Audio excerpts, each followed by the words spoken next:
Yo! Episode 105 of the Collective Podcast. Y'all not gonna believe this. Rodney is here. Rodney's in the building. Ain't that nothing? Rodney's in the building. On time ish. Showed up at 7:57 Pacific Standard Time. That's probably a record for him. What's up, my brother?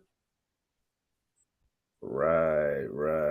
Well, you've been quite busy, man. So you the celebrity. I gotta go on your schedule at these times. That's what we're gonna do. That's what you decided. I'm a celebrity. What we doing. Okay. Celebrity All right, status. man. Well, listen, this is the Collective Podcast. This is episode AC 05 or 105, 105. Like, we've been doing it, man. 105. That's 2 years plus one, even though we've obviously been doing it longer than that. It's just, it's been kind of intermittent. But here we are. So yeah, let me kick this off with Old Faithful.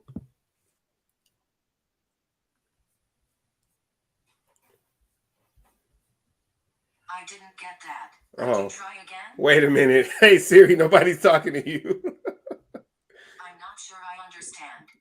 Wow.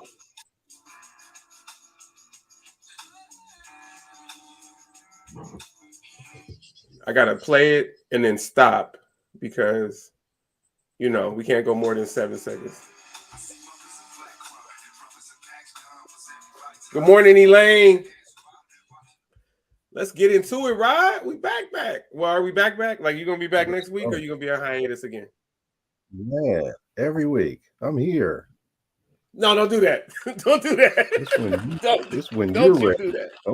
Don't start this. This is when you're ready. Rodney, Latrell, Roberts, Saucier, don't you do that. Don't whack Apple products. Huh?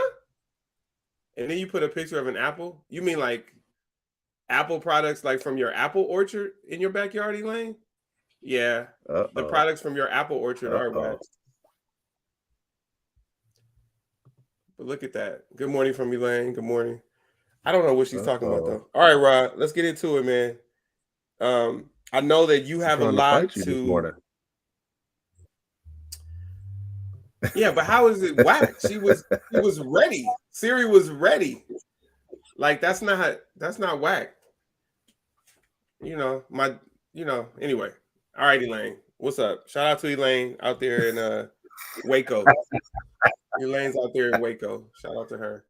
All right, Rod, let's get into it. I know that you've got a lot personally to cover, but I just want to start off with the great one, my favorite player. And I'm going to tell you, last night you had Oral Hershiser say that this is like the modern day Rickey Henderson.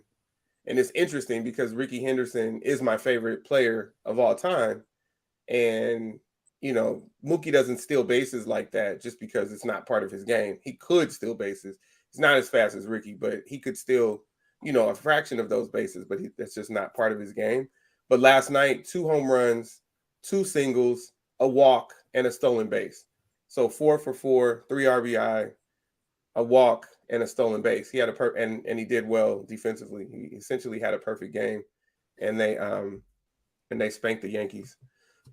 Your thoughts? Oh, and the Dodgers made a move for a minor league pitcher. I know that you've got your thoughts on the whole rotation and all of that, but thoughts in general on Mookie and then the Dodgers, and then I know you chomping at the bit to get to the NBA, but let's talk about this first. If there's anybody close in today's era of baseball, it would probably be Mookie. He's not, in my opinion, because Rickey is one of my favorites too. But just leaving that part to the side, just if I had to put one that was following Rickey's footsteps, he would be the closest. No one got the jump that Rickey had. That's what separates Rickey apart from like everyone else. His jump was incredible. But Mookie gets a good jump, but Ricky got a great jump. Like once he started, it was a wrap. You weren't gonna get him. He had perfect timing almost all the time. And in fairness, the reference wasn't about stolen bases. It was just about a complete player. So I don't Right. want to get stuck on the stolen bases part. Because again, he's not, I mean, nobody's done that. Ricky's the greatest base stealer of all time, but it was more so instant offense. Like, however, whatever Right. it takes to get on base and then get people as a leadoff hitter and then get people in when you Yeah. come back around. Yeah. And so that's what the reference was, hitting for average, hitting with some power, and then also stealing, a fraction of the bases that Ricky stole. But then also he's Mookie is a perennial Gold Glove, Platinum Glove. What is the new one? Platinum Glove. So yeah, it was just I just felt really good about the reference, and I don't put those two in the same category, but Ricky is my favorite player of all time, and then Mookie is second for me. So that's just it's a cool situation. And I just wanted to know your thoughts on just that performance last night, the 4 for 4 with a walk and a stolen base against one of the best teams in baseball. Well, for me, that's the biggest thing I look at is showing up against a big team. You know, that's what separates people. I mean, you got people that go out there and lay a goose egg, in a heartbeat because they just can't do it. And it's not like they don't try, but people get jittery, people get nervous, anxious, and they can't actually put it together when everything is on the line. Um, and I've been hoping for years that this is a preview of the World Series. I would love to see a Yankees Dodgers, and I've been saying it for years now. And every time it gets into the conversation, the Yankees fall off. But and then every now and then the Dodgers fall off, but not as early as the Yankees. The Dodgers normally make it to, the National League Championship Series. But um, I would love to see that for 7 games in a championship. Two of the largest markets and star power, fan power. I mean, everything you want. And Okay. just to have Giancarlo Stanton and Aaron Judge, coming to LA and hitting some bombs, or having Mookie, doing what he does, or Kershaw coming out like he did last night. You can't ask for better than that. I'm bothered I didn't go to the game last night, but it is what it is.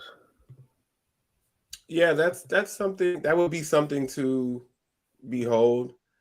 Um, I feel like we might be a little closer to a rematch of 2020 than we are to realizing Rod's dream. Um, because Tampa really is just, at least right now, over and above everybody else in the American League. Um, but yeah, we will see. I hear you. I'm just, I really do, really, really, really do like Giancarlo Stanton as a player. Um, and even Aaron Judge, but I don't want to see them hitting any bombs in the World Series against the Dodgers. Like I want them handcuffed. I don't need any explosions or any of that. But there's a lot of work to do. So um, I like where the Dodgers are at and what they're doing. Can you tell me why they only played one game against the Nationals? What was that a makeup game? I don't have a clue. Okay, because that was Wednesday and it was just one game. So I'm assuming it was probably a rain out, but it was at home. So that's weird because there haven't been any rainouts here. So I don't know. I don't know what that was about, but it was one game. Yes, Ricky is the legend. No doubt, no doubt. All right, so what you got, man? WNBA, NBA. I know you want to get to the NBA. Let's talk about your people, man, because it's been a minute since we've been on here. Your Clippers fell. Your I mean, all of your teams fell. Like you said you did say the Heat would beat the Bucks. You absolutely did say that. So let me give you that because I actually laughed at you. I'm like, come on, dude. That's just like you're grasping at straws. And then you were like, nah, they have the formula. And you talk a lot about this formula stuff, and you're usually wrong with something that big. With something that big, but you were dead on. No, I'm saying with something that big, where you be like, oh, Gar High School is going to beat UConn. When you say stuff like that, it just doesn't make sense. But you were right. Like you were dead on. And the Heat, they went on to win the next 2 series also. And they started off by winning game 1 in each of those 3 series. And then now they lost game 1 in the final. So I just think that's it for them. I think they're tired and Denver's just better this year, but we'll see how it plays out. But let's talk about I know you don't want to talk about your Clippers. So do you want to talk about the state of LeBron James? Do you want to talk about the all-time great Anthony Davis? Like, what do you want to talk? Do you want to bang on? You probably want to bang on D'Angelo a little bit. I don't know. Where you want to go with this NBA conversation? You're really trying to fight me this morning. I mean, like, these are fighting words. Well, wait till we get to steak. Wait till we get to steak. Hey, Elaine, how do you eat your? Oh, okay. Before we get into it, Elaine, how do you eat your steak? Okay, go ahead, Rod. Or anybody watching right now, put in the comments how you eat your steak. What kind of temperature you want to cook that? Okay, go ahead, Rod. With Miami, man, I just saw that they had everybody coming back from injuries towards the end. They lost a lot of time through injuries with their personnel. So it wasn't with them. It wasn't, oh, we haven't been playing hard. Let's turn it on at the end and see if we can try to squeak in there. The Lakers have a habit of doing that. They don't play hard. They will get an injury and then they'll turn it on and win some games. But I looked at the Lakers and I'm like, okay, a lot of those wins down after the All-Star break were coming, against the Spurs. They beat Golden State without Curry. They beat Houston a few times. Like they weren't getting real quality wins on a regular basis to make me say, okay, the Lakers are for real. So I put on Facebook, hey, after they beat Memphis, that first game, I'm like, well, we haven't really seen the real Lakers yet because they're playing against a team that's offensively challenged. I mean, no one on Memphis team scares you to make you say, uh-oh, they got to face this dude or this team. They got nothing but scores. We got to see if they really got some defense. Go ahead. I'm not going to make a joke about a gun scaring me. Okay, go ahead. But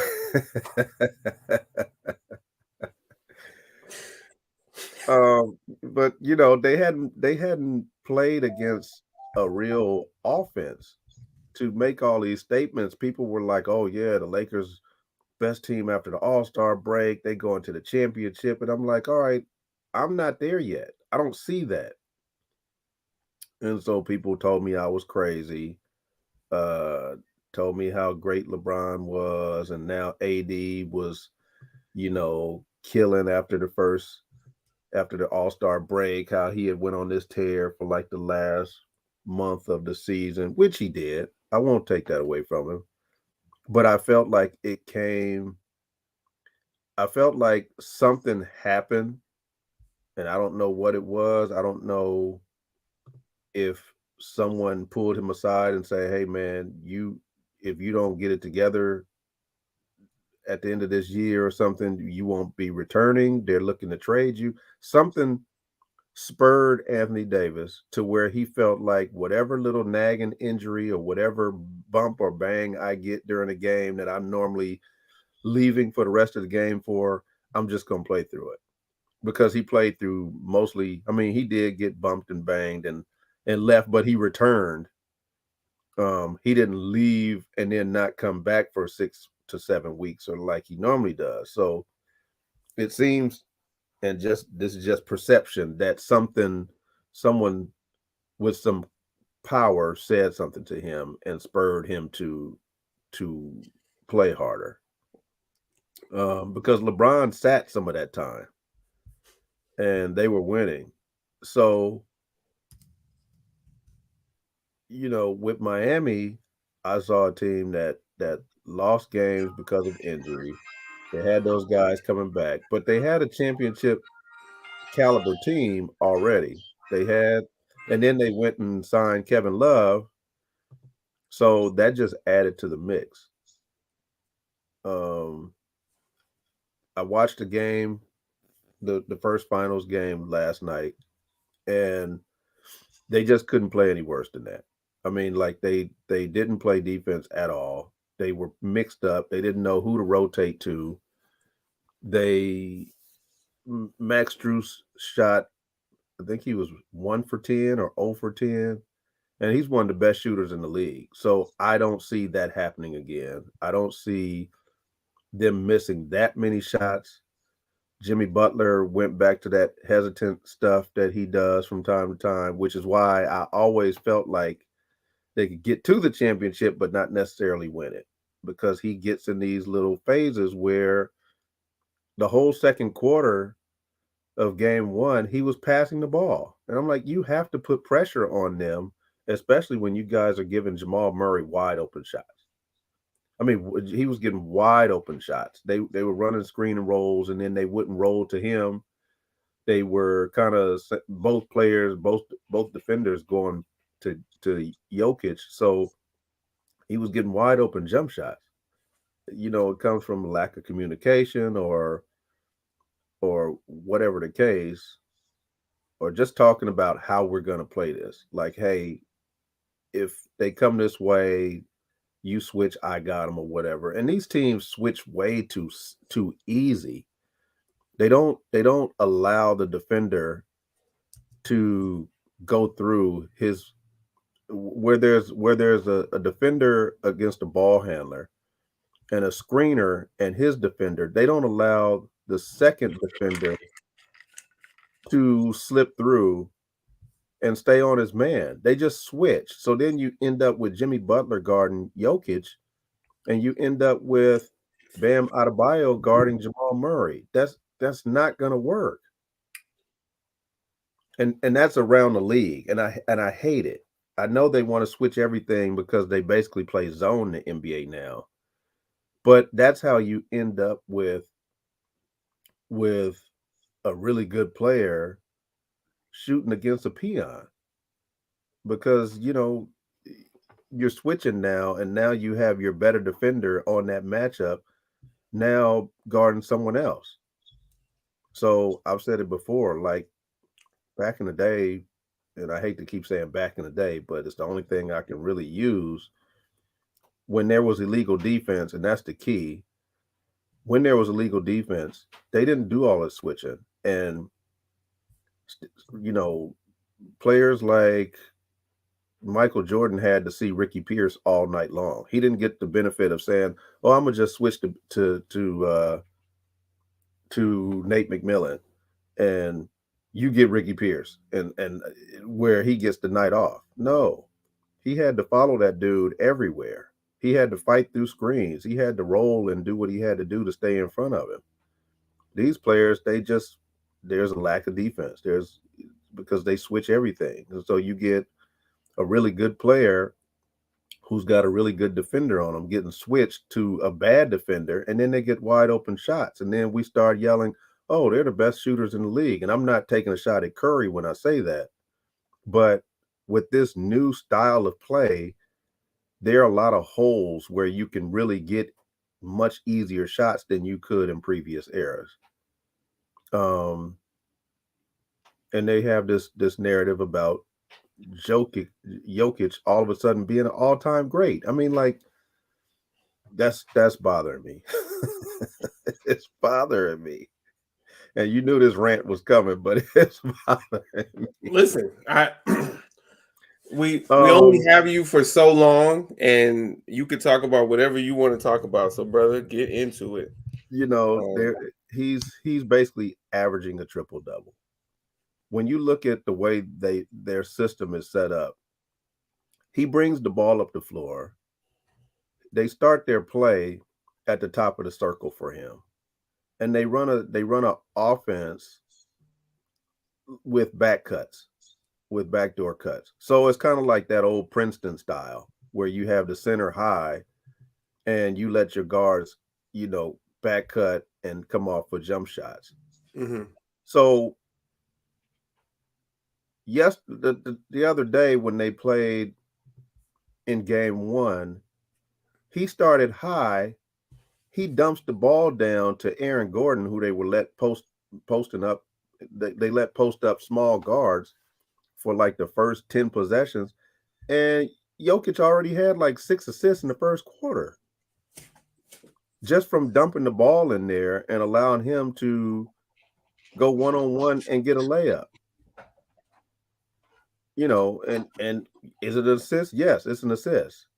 But it can't it's coming through the system. It's not like this dude is actually running the offense and deciding who he's going to. And like Magic actually called a play and said, "Hey, we're going to this person at this particular time to get a bucket." It Right. wasn't like, it wasn't Magic did it different than John Stockton. It wasn't the Lakers running screen and roll all game like they do now, where people are getting. I mean, if we look at the numbers overall when you watch sports now, a lot of people have 7 or 8 assists a game. A lot of people have 7 or 8 rebounds a game. Guards. We're not talking bigs. We're talking guards. He just happens to average more because he's a better passer than the others, but overall the numbers are much higher because of the systems and the lack of an illegal defense rule and the fact that they get these wide open shots. So when I see people putting him in the all-time great status, to me it's almost like in football where you have situations where like Louisiana Tech throws the ball every game and you're like, hey, their quarterback threw for 5,000 yards in this season. He's the best ever. Well, no, they don't run the ball. It doesn't compare to the 5,000 that someone else put up where they have a balanced offense, or if somebody threw for 5,000 yards and their system was the wishbone, then you say, oh my goodness, this dude threw for 5,000 yards and they run a wishbone. They run all the time. It's not the same thing. So I think people don't pay attention to the the the way the game has changed, and the first thing they blame it on is hand checking. And I sit there and wonder what game are they watching because I don't see a bunch of hand checking calls all game. Rarely do I see anyone blow a hand check foul, a freedom of movement foul. And it's not like that foul didn't happen prior to now. It's always been a foul. It just has a name to it. But yeah, this all-time great stuff is way too soon. Yeah. Cool. So let's And see I if and we I can. still just to end it, I still think Miami has a chance to do some. Denver did what they needed to do. They won the first game at home. So that's what you're supposed to do.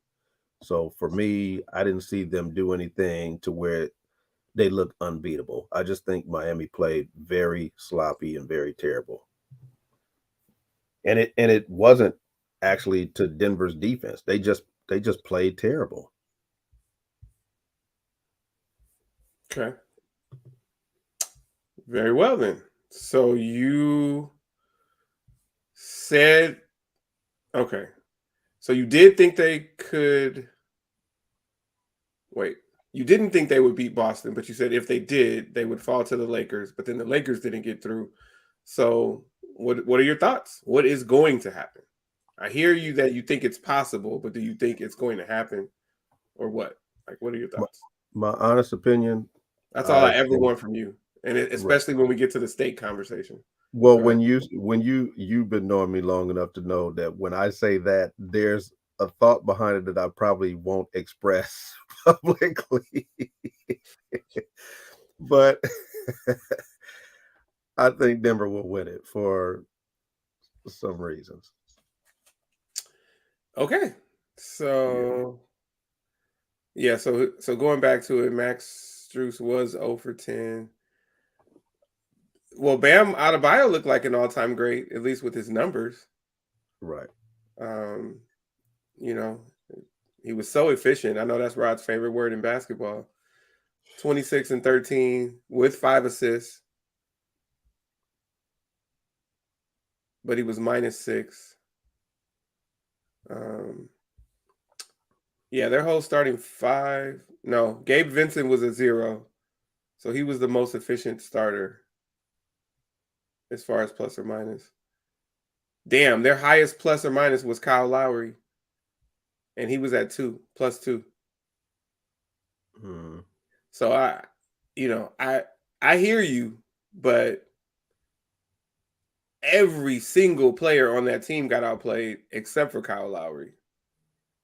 Um, and And, he just and for and for me, that's too much switching. I mean, like they gave Aaron Gordon the ball like 5 straight times to get a post up in the paint for small guards. Like I I get it. These people are trying to go with these small lineups, but at some point you have to say, okay, they're killing us right now with this. We got to call a timeout and make a adjustment. And I'm sure that Eric Spoelstra, because he's a pretty good coach, and he may be the best coach in the NBA right now. I don't okay. know. So that's a little more than pretty good, dog. But okay, go ahead. Um, and I'm saying maybe because I don't watch I don't watch certain teams enough to know what they're doing with what they have to work with. But I know that he has his team prepared every season. Yeah. Um, even when they don't seem like the team that's going to be around in the playoffs, like definitely like this year. So I'm sure he's going to make some changes, but Denver's also going to make changes. Um, and it's up to Miami to make some shots. That's all.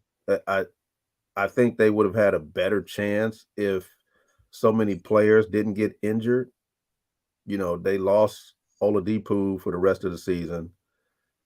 They lost Tyler Hero with a broken wrist in like round one. He hasn't returned yet. They're saying that he could possibly return to the second game. But in what condition? I mean, is he rushing back to play because it's the finals and they need him and he's not, you know, well enough yet? Because I think it's his shooting hand.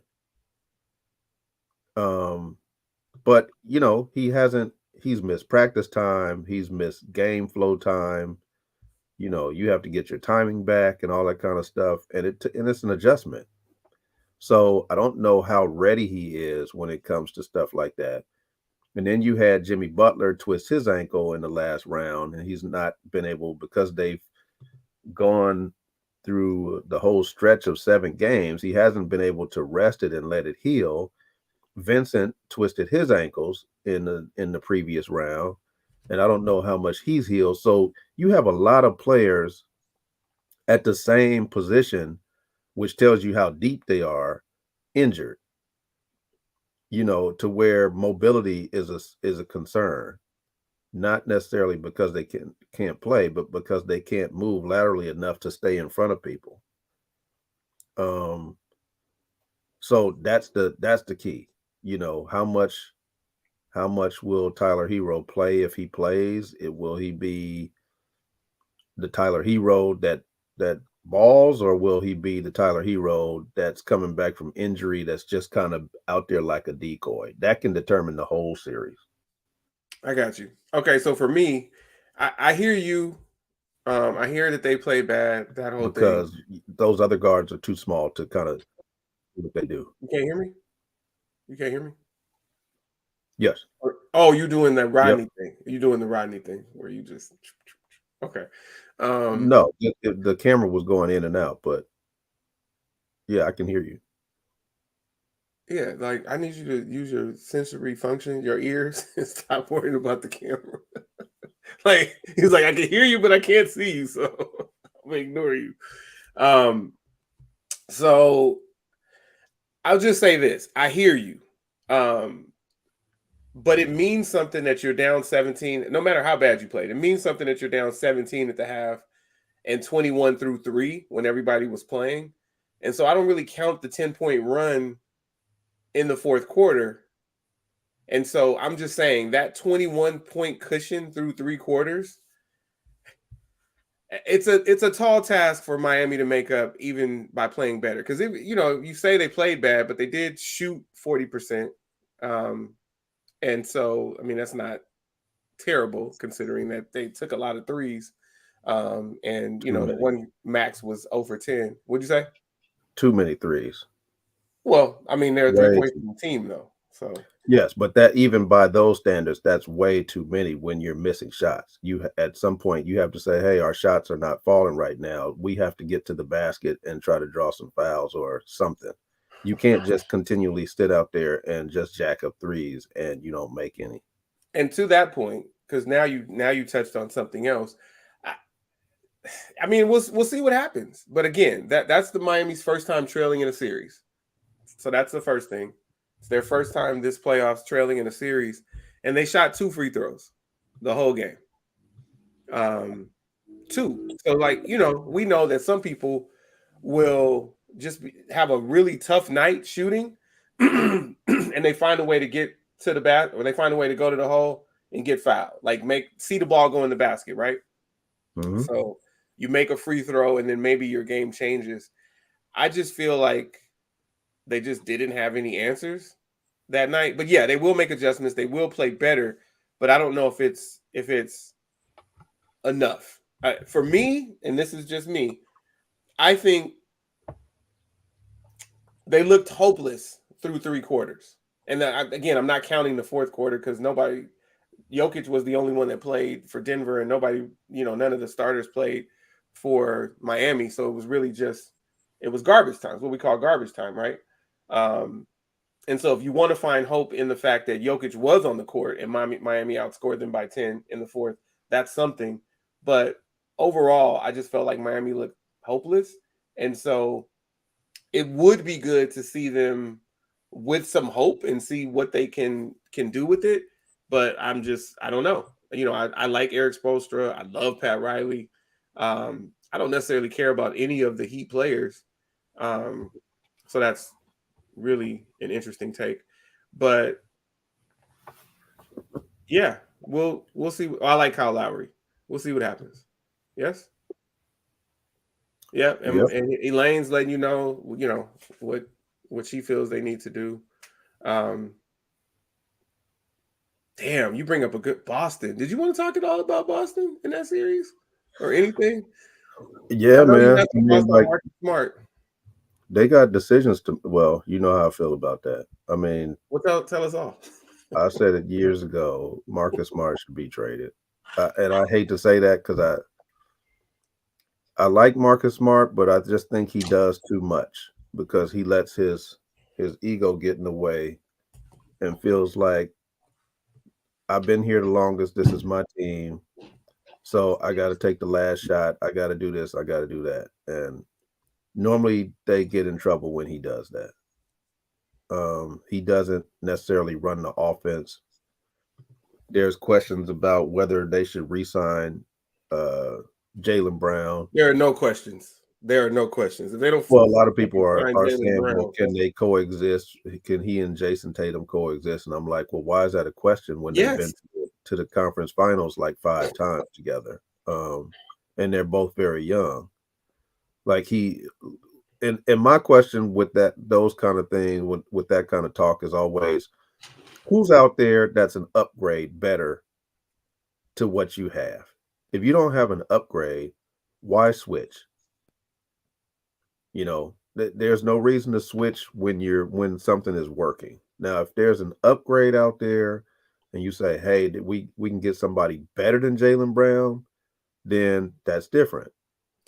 Jaylen Brown just had a terrible series, but I wouldn't switch it. They need a point guard that can run the offense and know his role. And I would keep Brogdon. He got hurt, so that made a huge difference. But I would keep Brogdon. I would bring in another more traditional type point guard. I would trade, because you can get a lot for Marcus Smart. We talking about someone who won the Defensive Player of the Year award, which I soured on because he flops way too much. But he plays hard and he can help some team. I just don't like him on Boston's team, but he can definitely help someone. And that's it. I don't understand. I don't see why they should fire the coach. They shouldn't. He came in a messy situation in the middle of a season, and he didn't have a lot of time to prepare as far as what you would actually do going from, preseason, summer training, and all that kind of stuff like another coach would do. Okay. So he is safe, first of all. Yeah. He's not going anywhere. But let's not stray from the truth and confuse or as Kendrick would say, let's not F up all the listener. Let's fucked up all the listener. He did not come in the middle of the season. I know what you're saying. I know you're saying like he didn't have the prep time. He wasn't there from the beginning. Okay, let me correct it. He wasn't there from the beginning to get a training camp and all the things that coaches get. Yes. Okay. Yes. Fair.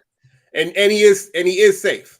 And if they and here's the thing, Rodney, and this is not a joke, this is like real talk. Rodney listens to a lot of talk radio and he watches some of the shows. I've soured on all of the shows just because I got sick of hearing about LeBron. So I'm a few years into that, especially since LeBron is here in LA.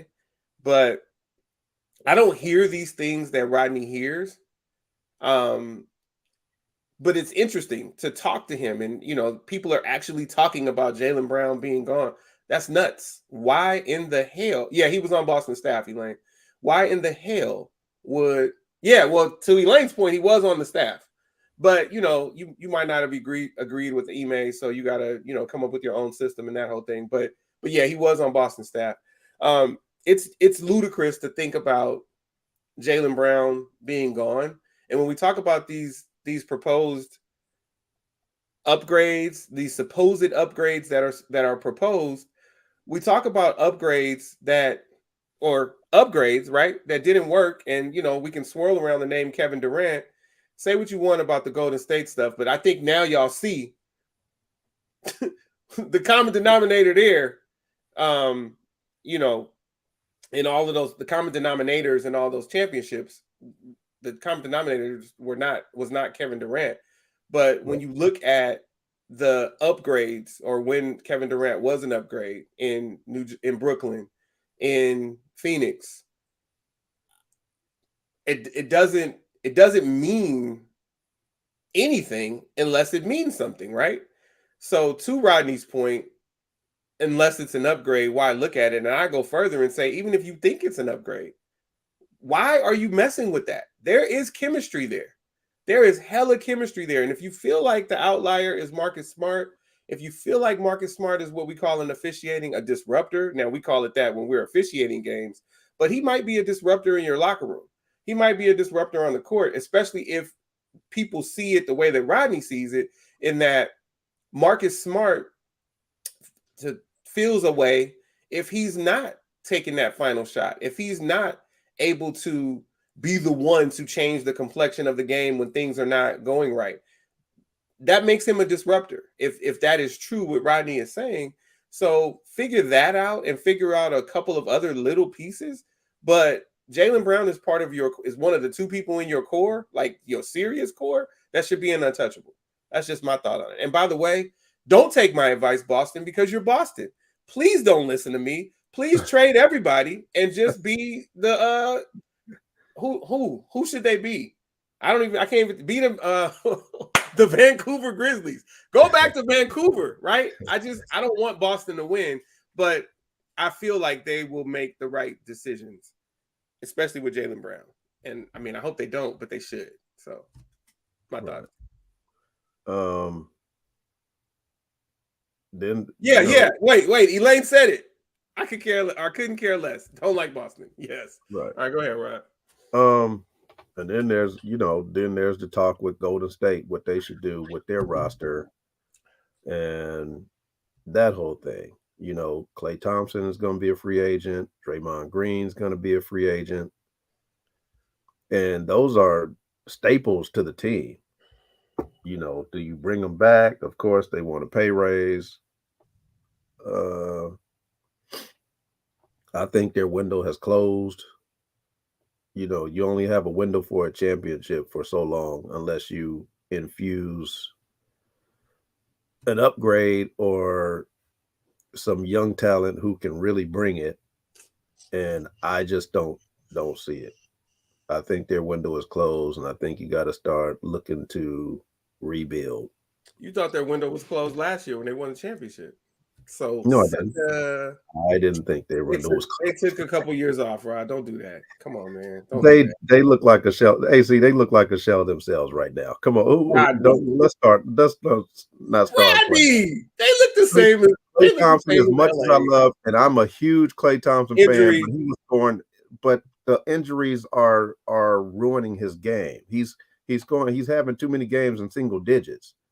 It's not injuries where it's a hamstring or a groin where you say, oh, well, he needs rest and he'll be back to normal. This dude had a torn Achilles. Right. He had an ACL tear. And this stuff is back to back to back. That hampers his mobility. So if you say Klay Thompson is a shell of himself, that's one thing. But saying they are a shell of themselves, I feel, is another. But here's the other thing. You talked about value, right? And I think that nobody feels like Klay Thompson is untouchable anymore because of the things that you're saying, right? If we had this discussion a year ago, you would still be saying it and I would be laughing at you. But right now, yes, I don't think that we don't know because Bob Myers is gone. So we don't know, what the LeCoultre son is going to do. And I forgot who else is in there. Somebody else from UCLA is in there. Oh no, it's Dunleavy Jr. We don't know what they're going to wind up doing. What's up, Sam? But what I'm saying is, yeah, Klay will probably be dealt. But if you talk about Marcus Smart has value, you can't tell me that Klay doesn't have value. So you're talking about rebuilding. They have young talent. They're a young team. Who's the talent? Okay, don't do that. Just because cats didn't show up in that series doesn't mean that they're not young and talented. Don't do that, Rock. Come on, man. Are you really doing that? The motherfucker I'm sorry for cursing, but these guys just won a championship with young guys stepping up. Motherfuckers, they fell down to earth. Don't do that. The window has closed. Come on, what's my man? I can't even think of dude's name. One of who Rod looks like. That motherfucker's still kind of young. Ooh. But Poole is smelling himself. No, not Poole. Told him he was cute, so now he's just like firing from 40 feet, just doing whatever. And if he makes 1 3, it's like, oh, I'm on fire. Like, dude, you made one. Right. Stop. He just needs a little seasoning. You saw the way they were playing. He needs a little right. I'm not judging that squad based on that series. But what I would like not the Lakers just on one series though. Can the Lakers rebuild? Let's wish that on the Lakers. Rebuild. Get rid of the stars. Rebuild. I wish they would rebuild. I know. I wish they would rebuild. Hey, why I don't like that team. Okay, Sam, and this is what I'm saying to Sam and Rodney and Elaine. Step in at any point if you'd like to. You can't tell me about this window when they won 4 championships in 3 different times in this 8-year stretch. And you're not telling me that you thought that window was 8 years. No. They had a dominant run, but now since Clay has suffered those injuries, and but they weren't. Go ahead. Go ahead. Sorry. No, go ahead. But they won a champion. This is my point, and you guys can shoot it down if you feel that way. They won a championship in a year that they were not dominant. In a year that the naysayers said, absolutely not, Golden State cannot win a championship. Why are we even talking about them? And they busted out and won a championship. So my point is, people thought, even if you didn't and if Sam didn't, they thought the window was closed because they went 2 years without a championship. It was like, oh, it was all Kevin Durant, which was bullshit. And then they won a championship. I agree with that. But this year, they are not the same team. Okay, that's fair. They don't play the same. Klay Thompson doesn't play the same. Draymond doesn't play the same. Poole doesn't even play the same. Well, Poole and those are the 3 main players besides Curry that they rely on. We're not. See, you forgot what's Rod's name, dude. Why are you doing this? Andrew Wiggins. Okay, stop doing that, Rod. Don't bang on Draymond. Andrew Wiggins does not show up consistently when you need him to do that. Where did Draymond that was always his problem before he got traded to Golden State. Now, he did have a good run once he got there and played like he was hungry, but you need him to do that on a regular basis, and he hasn't ever shown a tendency to do that. Okay, so this is what I'm saying. There are a lot of people who I don't mind you banging on and just making shit up about. But we're not gonna do that with Draymond. We're not gonna do that with Draymond. So Draymond is playing the same? Not going to do that with Draymond. His game is ever evolving. He's doing what needs to be done with the pieces that he has. No, he's not. Oh my God. He's not. Okay, when he came out that one game and scored like 19, they won. After that, it was single digits, and they didn't play hard. He wasn't playing the same. I didn't say I wasn't saying he didn't play hard. You were saying that, but you changed it. Right, because that was the wrong wording. But Draymond, with his tendency to not take a shot, and you have Looney who can't score, you have 2 players automatically where you putting your team 3-on-5. And then if you have Klay Thompson having a 3 for 19 shooting night because he can't move the way he used to, now you're playing 2-on-5, AC. You can't do that in an offensive system, in an offensive league. So this is what I'm saying to you. Whatever we feel about Steve Kerr, do you feel like he just answer the question without a diatribe? Do you feel like he can coach? I think he's okay. A one-word answer, yes, no, or maybe. Do you think he can coach? See, it's not that simple. It is, right? One of 3 words. Yes, no, or maybe. Because I didn't have a follow-up question. He can coach. Okay. I'm not saying greatest or any of that. Like, right. We know that he ran with Mark Jackson's pieces. Here's what I'm saying. And it's funny that we got here on Golden State, who's gone for 2 rounds. But y'all talking about a window closing. I like what Elaine is saying. I'm not listening to Sam or Rod right now. Okay, Rod. Okay, we're not talking about We're not talking about that. Okay, here's my question. And I didn't even mention the distraction part. I'm just talking about his play. Right. Right. So here's what I'm saying to you. Draymond is a very cerebral player. And Steve Kerr, whatever you want to call him, he can coach, call him a solid coach. He's not a bum, right? And we don't know what pieces are going to be there, but we have to believe that or at least I do. I have to believe that going into training camp, there will be different expectations of Draymond Green because now we see that the homie from LA probably he don't have the same legs, something. He's not even, and maybe he just needs to work out this summer and get his legs fully back, talking about Clay. but he wasn't as good defensively, and he definitely wasn't as good offensively. So that puts you in a hole that you didn't necessarily see coming as a Draymond Green. So on the fly, you trying to fill in, you trying to get in where you fit in and still be a playmaker, because he is a playmaker, and also a top defender. He's an erratic. Oh my Jesus. Oh my Jesus. Okay. Well, I guess we'll just see. I don't want to keep going on because the focus is not on Draymond right now, but I'll just say this. You guys are dead wrong about Draymond. He will do what needs to be done next year. The motherfucker might average a triple-double. And I know Rod thinks that those triple-doubles are fake, but if Draymond needs to score 16 points a game, he can score 16 points a game. So if Clay is gone, listen, if Clay is gone and they didn't brought in, who knows, Bradley Beal or some shit, you see the Draymond will fit, but we need the training camp. That's what he needs. So Clay didn't get a training camp this past summer? No. Well, motherfucker, you thought Klay Thompson was gonna be Klay Thompson. No, I'm asking you, did he get a training camp this past summer? Who? Clay. Oh, Clay. No. Yes. No. He didn't get a training camp. No. Why? Well, Rod, I'm not trying to sell you on Clay. But that's part of the equation. I mean, I know. So if he's moved, I'm saying when you talking about rebuilding, and I'm talking about, you just said Marcus Smart had all this value.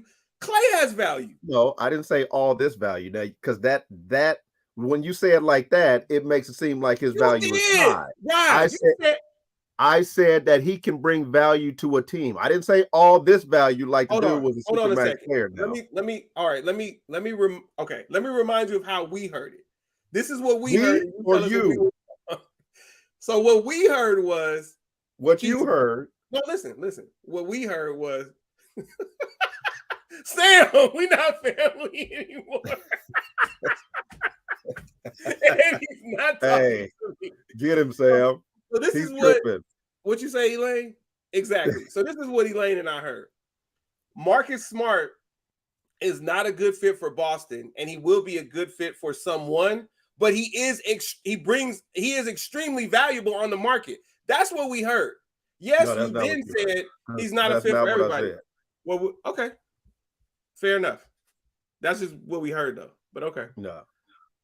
So that's what you heard. That's Clay. Elaine, is that what you heard? Elaine, is that what you heard? Right. Giving him all this value that I didn't give him. I said that he can say that. No, I know you. It was 3 separate sentences. You specifically said that. Value, Celtics, and everybody else. But if I misheard it, that's fine. But I'll clip it for you, and so you can hear it on your way to work. No. We're not comparing. Either way it goes. Hold on, Rod. No, I'm not comparing them, Sam. I'm not saying swap them. I'm saying he just gave Marcus Smart all this value, which he's saying he didn't. Clay has value too. So they're not. If Clay really isn't Clay anymore, then Clay is not coming back. That's what I'm saying. They're not going to just keep people that they don't need to keep. It's like, yeah, thank you, but you can't help us anymore. So go be in somebody else's system. But it's not a complete rebuild. So this whole window is closed thing, I think that's a joke. Just like I thought it was a joke. You still think they should keep Draymond? Fuck yeah. Are you kidding? Really? Dude, I'm not backing off of that. Of course. Okay. Yes, and I agree with that, Sam. His value is lowered, but if the thinking behind the scenes is he didn't have a chance to get his legs back. So, we'll see. We don't know. But we'll see what the value is. The salary is a part of it, right? What'd you say? You realize the salary is a part of it, and you have to be willing to bring that player for that particular salary back. Wait, hold on. Mike Conley Sr. is calling. What'd you say, Mike? So you think that they should bring Draymond? You think they should bring Draymond back at his salary? You have no doubt about that. Draymond is a max player in Golden State. Lord Jesus. That man done fell into something and bumped his head. Right. Exactly. Now, Rod. Now, here's Elaine. the voice of reason. And I wasn't comparing them, but I'm just saying Clay has value. That's all. He does. I Uh-oh. didn't say Clay didn't have Stepped value. in. I didn't say Clay didn't have value. He's not the same player. I'm the only one out here that fucks with Draymond. Man, Draymond, fuck with me. Come on the podcast, bro. Come on the podcast. Well, he'll have some educated answer as to why he won't take shots. The same way he had this educated answer of why he had to put his foot down and stomp on somebody's chest. I didn't have any place else to step. He definitely thinks ahead. You want me to do this on air? He definitely thinks ahead. You want me to do this on air? Did the man not grab his leg and pull him down? Yes, he did. He did. That's all I got. And when he got up, he looked down at him. He looked down at him and made sure that he went for the third rib. And not only stepped on him, but like mashed his foot like he was killing a snail or something. He didn't just step. Woo! And then the clown went to the doctor the next morning like he was injured. Talking about my foot was sore too.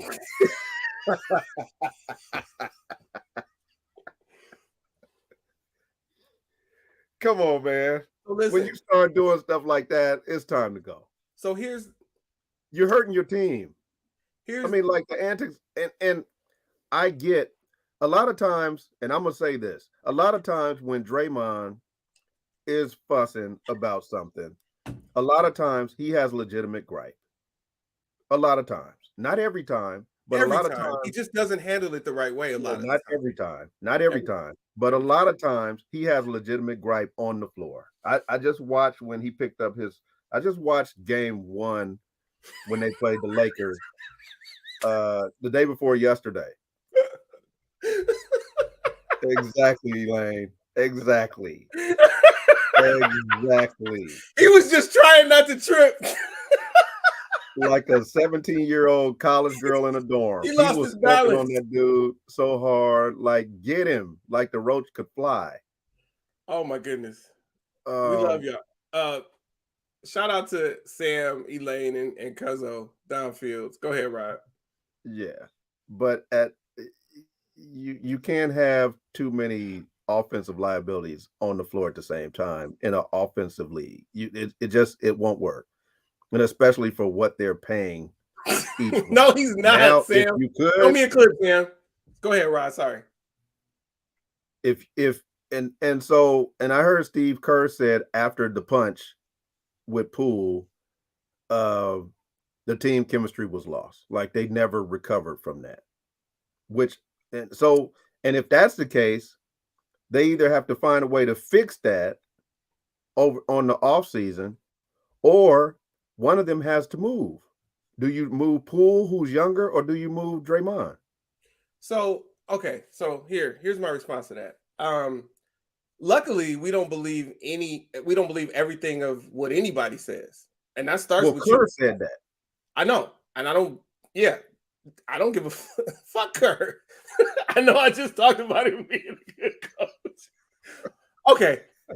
That's a cop-out to me. No, real talk. No cursing, real talk. That's a cop-out to me. Maybe the chemistry suffered a bit, but the chemistry was lost for the season because the dude got knocked out. Well, first of all, he shouldn't have been talking. Like, you should respect the people that came before you. And are you saying you talking about chemistry? He smells himself now. Yes. Poole, well, yeah, this dude like got even more arrogant, and he didn't have as good a season. So, this is what I'm saying. Thank you, Sam, because you said what I was thinking. That was Debo and Red. Mental liabilities. This is like, I don't think you guys realize that this dude is Okay, this is what we'll say. We'll come back to this when you guys see Dre. 16 because I like even numbers, but we'll go. Draymond's gonna put up 15 points a game next season if that's what's needed, and he'll do it consistently. I don't. And then we won't be talking about that. It's already needed, and I don't see it. You got to, okay. I know, Rod, you say turn it on, turn it off, all of that. But with some players, if you're wired to go a certain way and contribute a certain thing to your team, like you're coming down and you kick it out to Clay, you're not expecting him to boink it so many times per game. Curry's doing what you need him to do. Poole didn't really show up, and then you said Wiggins was sometimey. Yeah, so he did have some nights where he scored more, but that's got to be his focus. If that's got to be his focus, huh? It never has been.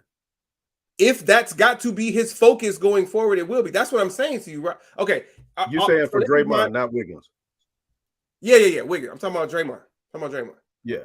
If this is what is needed for a season, then that's what'll happen. That's just my thought.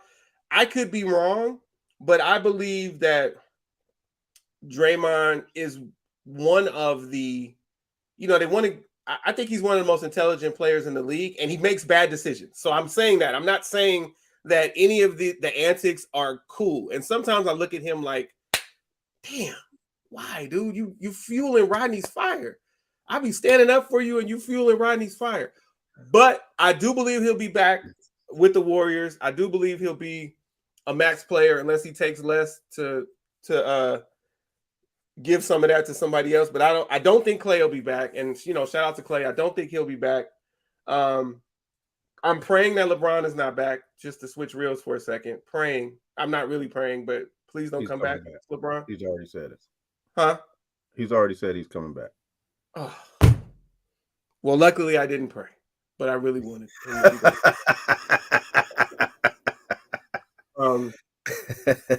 So going back to this, yeah, I know, Sam. Like all of you guys would just rather Draymond not exist. I get it, but the dude does exist. No, just not at that money. Yeah, come on, dude. We're not doing this Mike Conley Sr. stuff, and then you not going to max Draymond. Stop it. Mike Conley wasn't supposed to get maxed either. But he was the first. He was the first. Yeah, he was. So you can never tell me. No, Elaine, he's very okay. All right. Listen, everything he's doing is calculated. I disagree with you. I disagree because he's trying to be a media person now. So, and that's how he's playing. He's not. If in their heyday, when they were winning games, AC, and you can't deny it, the tapes don't lie. In their heyday, they are 1 year removed from a championship. But we're talking about Draymond specifically. Draymond did not pass up shots. Draymond went to the basket. He got to the line. He took open shots, and that opened the floor. Because Draymond can handle the ball. He can pass. He can do everything. I was a long-time Draymond fan until he became a superstar. Once he became a superstar, he started acting a complete fool. That's all it is. He got that superstar status, and he acts a complete fool. And he does more yelling and acting a fool now than he does playing. You sound crazy saying he does more of that. And hold on, because as smart as you say he is, which he started taking some shots when they needed him against the Lakers, he should have figured out that they needed scoring from him a long time ago. Because Looney is not an offensive player at all. And Clay has been struggling for a long time. Why does he have to figure it out? No. Why does he have to figure it out? Because you are the one who gave him this credit of being a highly cerebral player. Yeah, but why does he have to figure it out? He did figure it out. They ain't running no plays for him. Let Kerr figure it out. They never ran plays for him. Let Kerr figure it out. They never played, but he should be smart enough to say, hey, you know what? They're sagging off of me and leaving me open for this 15-foot jumper from the free throw line. I need to take this. And I agree with Don. He won't even take a 15-footer. Playmaker on offense. Okay, listen. This has been super engaging, and we could keep it going, but none of us are in that locker room. None of us are going to be in training camp, and we'll see what happens. And all of y'all are wrong, but we'll see what happens. Hey man, I'm gonna send him a Draymond will be back, and he will score 15 points a game. It'll be the all Vancouver team with he and D'Angelo Russell and Marcus Smart. They'll all be on the same team. So how many? Okay, so now we're doing that. 0 rings, 0 rings, 4 rings, and 1 that was stolen. So really 5. What was stolen? We're not. Are we doing that? I get what you're saying. No, I didn't think about that. I get what you're saying. So let me clarify for those that don't know. When they suspended Draymond for the love tap on LeBron. A love tap. Here we go. Another one of his antics that cost him some jewelry. And that cost him some jewelry. Yeah, it was an antic, but he should not have been suspended. Like in that NBA, he should not have been suspended. And like I tell my kids, when you do something wrong, you don't know the end result until it happens. So you might say, well, this shouldn't have happened. It was too severe. But if that's what their penalty was, what? That's what it was. Join Dwight in Taiwan. So now you say, okay, this is crazy. He's a max player and you sending him to Taiwan? He's no longer a max player. He's no longer a max player. I know you love him, man, but it's time to start looking at some younger talent.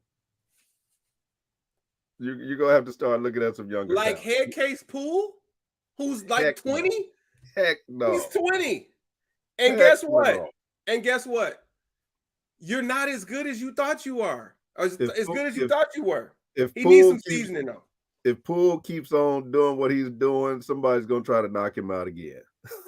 Exactly. But y'all mad at Draymond for knocking him out. No, nobody said they were mad at Draymond for knocking him out. Yes, they I'm did. mad at Draymond because he won't take shots. Steve Kerr said it, and that's my point. Steve Kerr said the chemistry was off. After that's got nothing to do with what I feel. I feel that Draymond is smart enough to know I need to take this 15-foot jump shot to keep us in the game, especially when plays break down, and he won't do it. And then when he finally gets a bad switch on a pick and roll and gets a layup, he act like that's the first basket he's ever scored.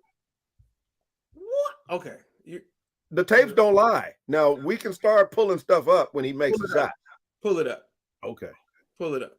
Okay. He acting like it's what you say? He act like it's the first basket he scored. The first basket of his career. He starts pointing at the crowd and, ooh, look what I just did. And goes back and plays defense. What are you talking about?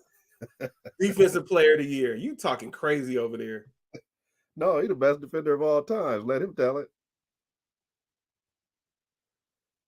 Thank God they don't have to play post defense no more. Listen, he didn't really mean that, but here's my problem, right? No, he meant it. No, he didn't. He doesn't really think that he's the greatest defender of all time. Yes, he did. No, yes, Rodney, he did. You're not going to sit here and say he didn't mean to say he wasn't the best defender of all time. I didn't say he didn't mean to say it. He didn't really mean it. No, he meant it. Okay. He stands on it. Is Anthony Davis an all-time great? He didn't say I'm the best defender of all time. Is Anthony Davis an all-time great? No. Okay. So if all these mugs out here can say that Anthony Davis is an all-time great, I'm okay with Draymond saying that Draymond is the greatest defender of all time. He doesn't believe that. Did Anthony Davis say he was all-time great? He doesn't believe that. I don't know that because his personality says he does mean that. From what we know about his personality, he means that. This is part of. This is not Magic saying, "Oh, Jordan was better," because we all know Magic just heard. This ain't that. Draymond straight up says, "I'm the best defender of all times. Watch the tape, look it up. I guard everybody." That's what he said. Yes, I guard everybody in today's NBA. He didn't say today's NBA. I know. He said, "I guard everybody." I know, but he does. Okay, right. So he has you fooled. It's all good. He doesn't really believe that, but you think he does. It's fine. He doesn't really believe that. Weren't you pulling up some tape though? What's up? And when do you have to get off? I'm gonna send it to you because how much time do you have? It's 9:10. Yes, I still got 20 minutes. All right, hold on. All right, keep talking. I'm about to find the witnesses from the Jordan Poole incident. I'm gonna play something. Go, keep talking though. Okay. So unless Golden State gets a Bradley Beal, which they're not. Yeah, it's time to make some changes. That team is aged. I think Curry is like 35 now. He needs more help at 35 with too many players on a team that does not score. You can't have Looney on the floor not scoring. You can't have Draymond on the floor not scoring. Klay Thompson scoring single digits, and then Poole just playing like a chicken with his head cut off. You cannot. That's too many red flags on one spot, and there's no reason to keep. Unless you're going to get more offense, there's no reason to keep Draymond because he's not going to give you offense. Is he capable There's of scoring? no reason to keep the best defender on your team. No. Who can also give you 15 points a game. Not for that. And who leads your team in assists. There's no reason to keep him. I mean, they were giving Wiggins the tougher assignments through the playoffs. Everybody switches, Rod. We've already talked about that. Yes, they do. Let's not play that game. Yes, they do. But All they right, weren't switching to Draymond. I'm exhausted. You win. You and Sam win. I'm exhausted. But can you just read what Don said? Because Kerr was spot on. Because just because you got knocked the F out doesn't mean Wiggins you should play 1-on-5. Season Poole played on all 5 on 1-on-5 all season. 1-on-5. Right. Yeah. But and I asked you that question. Do they get rid of Poole, who's much younger? No, they don't get rid of either one of them. Poole just needs to do better. And you think that he's not smart enough to stop running his mouth to get mollywopped in practice. You think he's smart enough to say, you know what, I'm gonna chill on shooting the 40-footers. So I have a really easy response for you. People continue to develop, people continue to evolve. So he wasn't this year, right? But in the offseason, the right people will be in his ear. And yes, I do believe that he will right the ship. And they can absolutely coexist. You got knocked out. Now we're moving on. But like Don said, Andrew Wiggins was out. Klay was out. People were out. Bob Myers was disgruntled. I mean, there's a lot going on over there. Well, but that's fine. You can still have a discussion about him, Elaine, because none of us are like Warriors fans. We're just talking about. We talked about the Celtics. We should definitely be able to talk about the team in San Francisco. Okay, so let's do the Lakers staff. Who do you get rid of? Who do you keep? The staff? They got or the team? Not staff, not coaching, but the players. LeBron James, please. I mean, outside of that, because we know I have no idea. I think D'Angelo Russell is an obvious one, so that's where I'll weigh in, and I don't think anybody will argue with me on that. So you guys, do you like me now, Sam? Because I said D'Angelo Russell's got to go. Keep Schroeder or let him go. This will probably be an unpopular opinion, but I think you keep Schroeder. But I know you felt like Schroeder should never have been there. So no. Either time. Hachimura, keep him, let him go. I think that he's the emerging one. I mean, I don't know what he makes, but I definitely feel like you should keep Hachimura. Okay. Vanderbilt. No opinion. I don't even know why he was on the team. I honestly don't know what his role was. I guess he was supposed to be a defender, but every time I watched him, someone was going right by him or taking a tough shot, and he can't shoot. Like, he's not an elite defender, and he can't shoot. So I don't know what his role was on the team. I think they had high expectations for him. I don't see why you keep him. Quick. I have an aside. So, quick question for you, Rod. Let's pause. So they say LeBron is, they talk about all this basketball IQ and all this. So to Don's point, since we can't put it on the coaches, right? We're not putting it on Steve Kerr and Golden State. We're putting it on Draymond. So what do we put on LeBron for?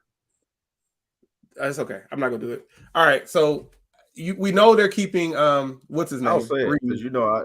I take heat for criticizing LeBron anyway, so I don't mind. He didn't play hard. Well, yeah, but I think it's, but we can't get rid of LeBron.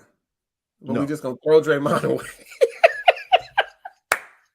But LeBron still scores. No, I know.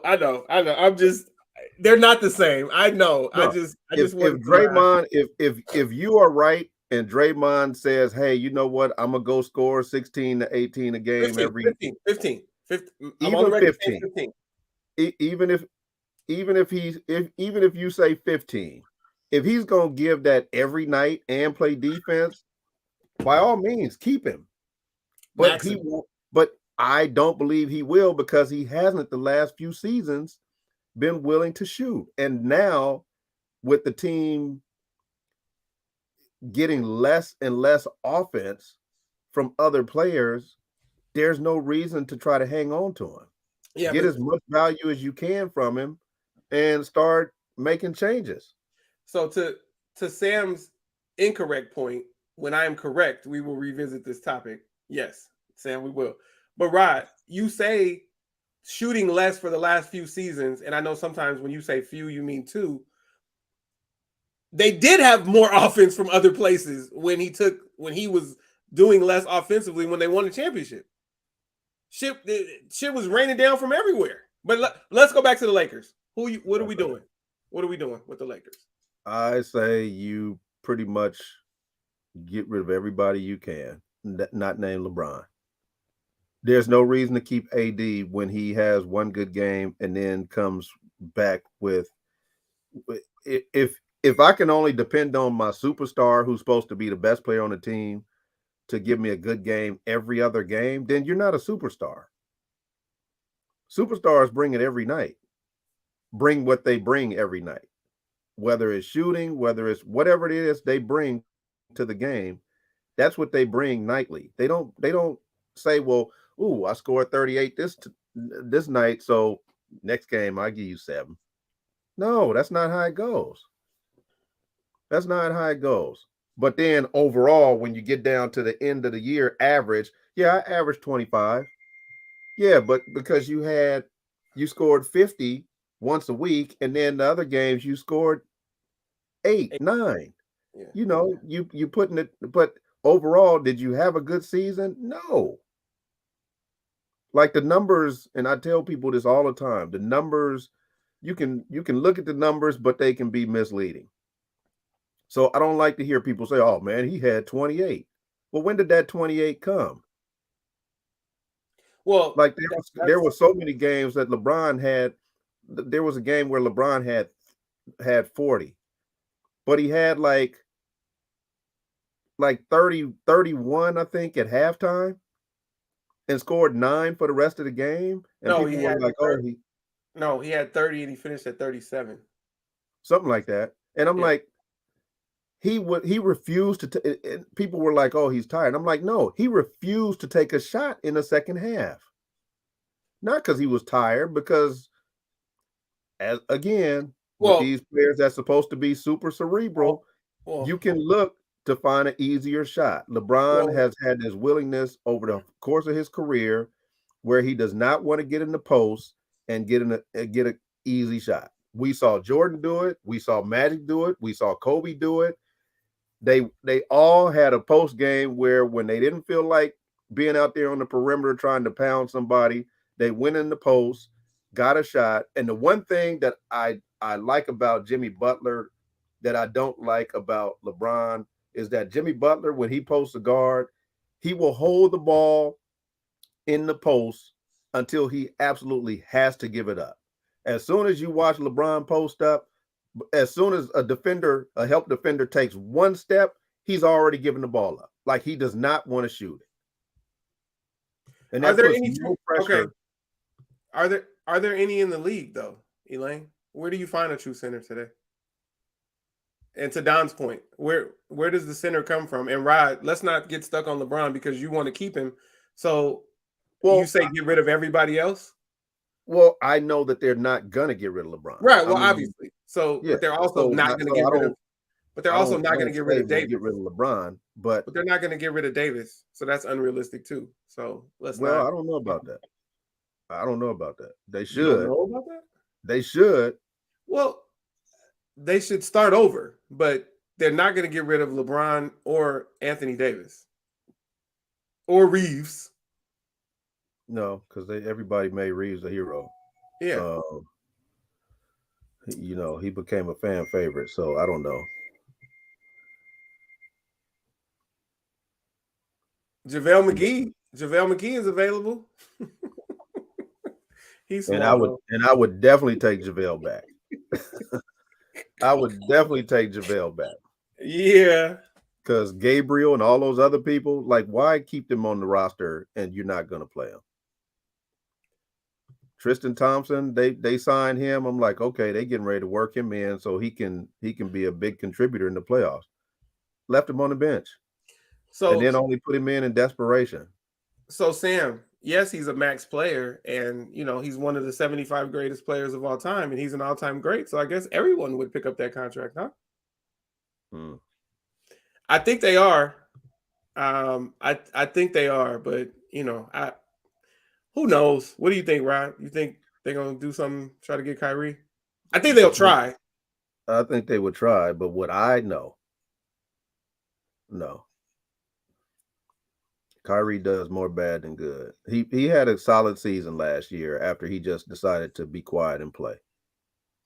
But you never know what you're gonna get with him as far as injury is concerned.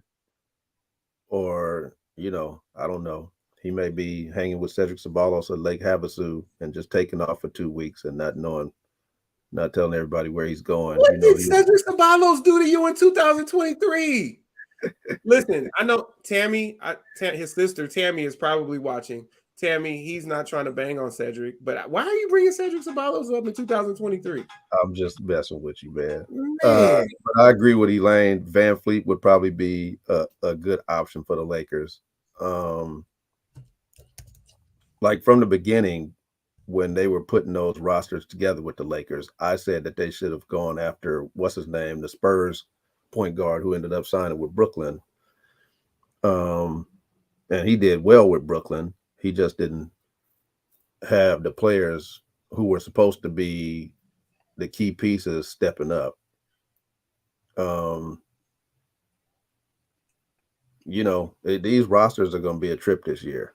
And it's kind of like nobody wants to move on because, like I said, if there's nobody better out there, then why move on? But we don't know who's really a franchise player nowadays because it's like all this zone in the league. So we don't know who has that mentality to just put it on their back and go get it. Because obviously Durant doesn't have it. Harden doesn't have it. Embiid doesn't have it.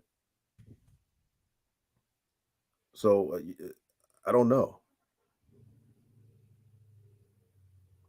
And now Damian Lillard is giving a little talk like he's ready to get out of Portland. I would love for the Lakers to get him because I'm a Damian Lillard fan, and he's been playing with no help for so many years that I would love to see him get to a situation where he's in a big market where people can actually see him and get some pieces with him because nobody's going to sign a free agent contract in Portland. So you really are disrespectful. What do you mean? I mean, I would say they had no help for years, and then now he has no help. But we just gonna say McCollum was no help. Yeah. Damn. But he wasn't what Dame needed. I mean, he was Dame. Well, dude. They worked well together. They needed more pieces, but they needed pieces. Right. But it's unfair to say that McCollum wasn't a piece. No, he was a piece, but they needed more than that. He didn't. Yeah, neither one of them. And I wasn't even thinking about him when I made the statement. But they didn't have. Neither one of them had help at all. Yes, they weren't going to get nothing from Nurkic and all the other people, the bigs. You need somebody that can that can gain some respect in the post, and none of the players that they had demanded any of that. Yeah. Dame and McCollum just made do with what they had and made it work the best they could. But yeah, Agreed. I mean, these rosters, like I said, it's gonna be something to see over the offseason, because I want to see what happens to Philly. You know, I Nick Nurse is saying, oh, he wants to coach Harden and he wants to coach Embiid and all that kind of stuff. But would you actually keep Harden? I mean, does he work nowadays out better or just as well in a system outside of what's D'Antoni's system? I don't think he's back. I Oh think no, there's less chance of him being back than there is for D'Angelo Russell to be back.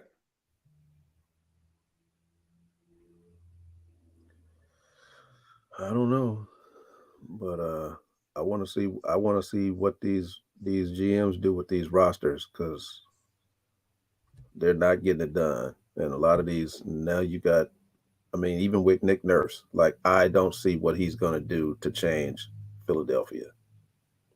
The pieces broke his way. The things broke his way when he won the championship in Toronto. Um, but they just broke his way, and that's a rare occurrence, and that doesn't always happen. So we'll see. Yeah. All right.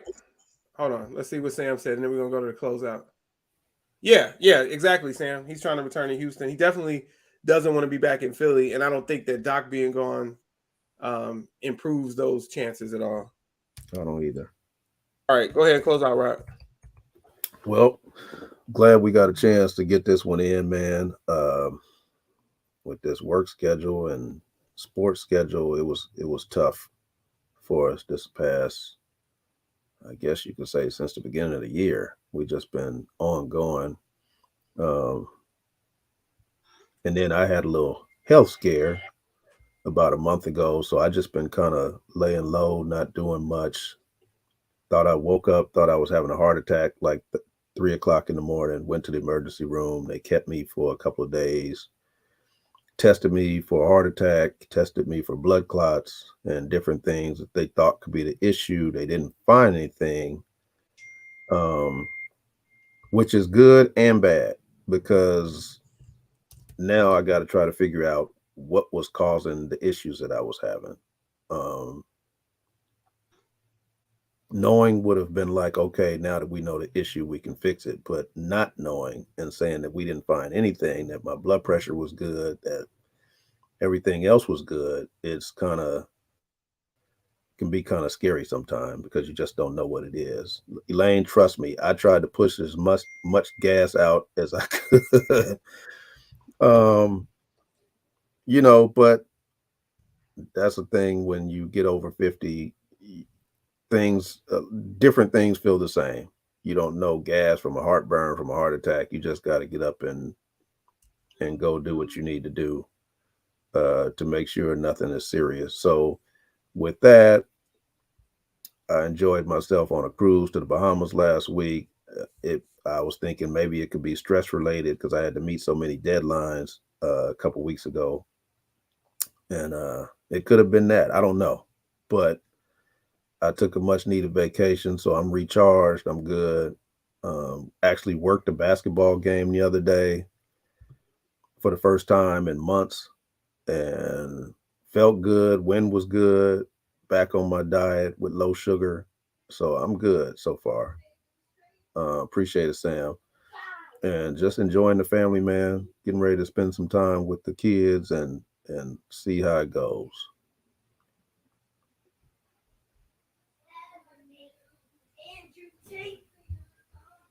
All you, brother. All right, so Sam is saying glad you're back in the mix, and Elaine. Beautiful, beautiful. So just thank you for coming through, Cuzzo, Elaine, Sam. I know some other people came through and liked it. But if you're watching it, please do give us a like. Please share it if you so choose. Also, if you're watching it after the fact, go ahead and drop your comments in. You can tell me how crazy I sound.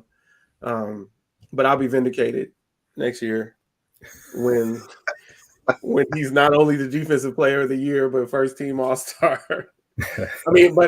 First team All-NBA. All-Star is not. He's not. It's nothing new to him being an All-Star, but he'll be first team All-NBA. So I'm out.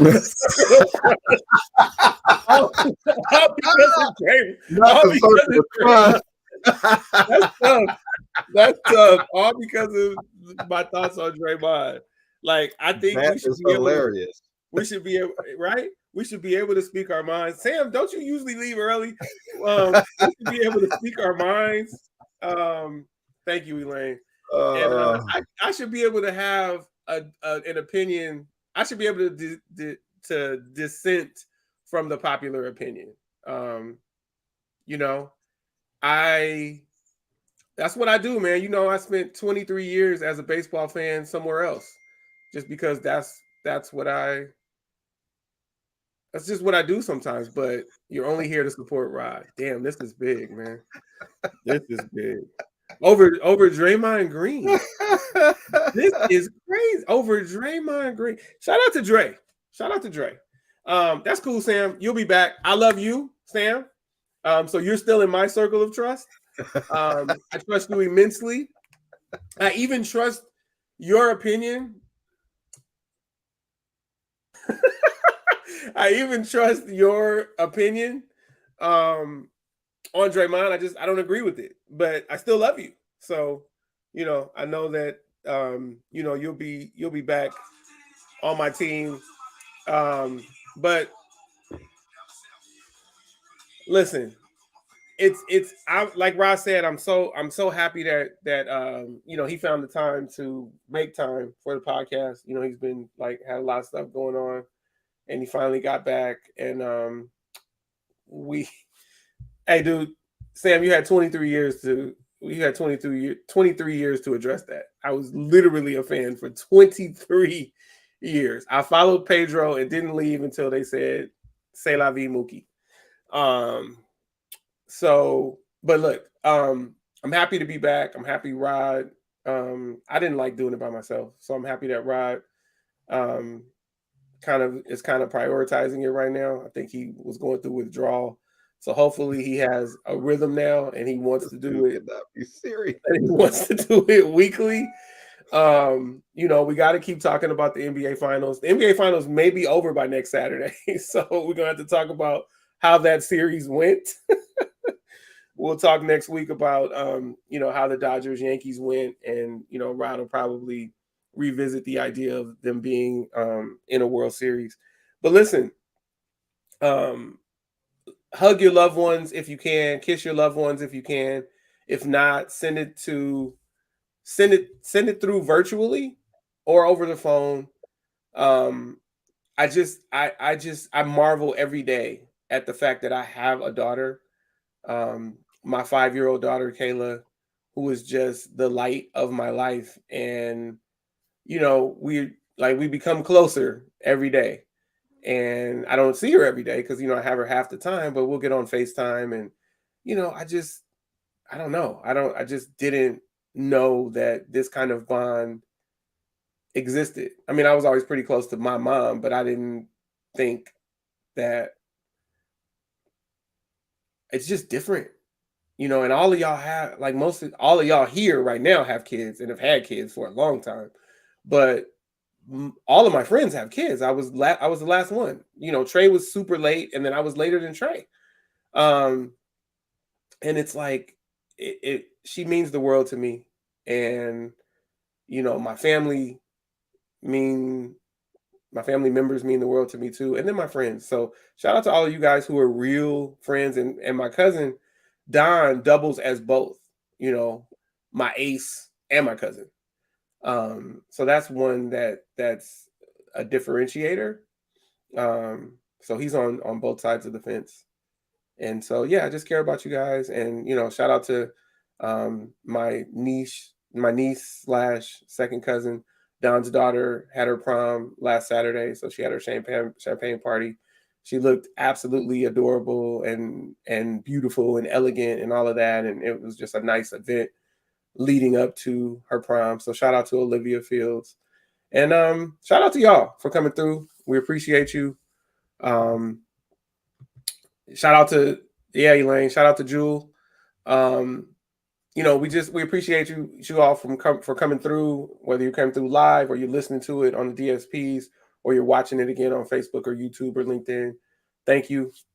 We appreciate you. Shout out to y'all. This was episode 105 of the Collective Podcast. I am AC from LA. He is Saucier Senior, and we are the Collective, and we appreciate you. Have a great weekend and have a great week. Peace.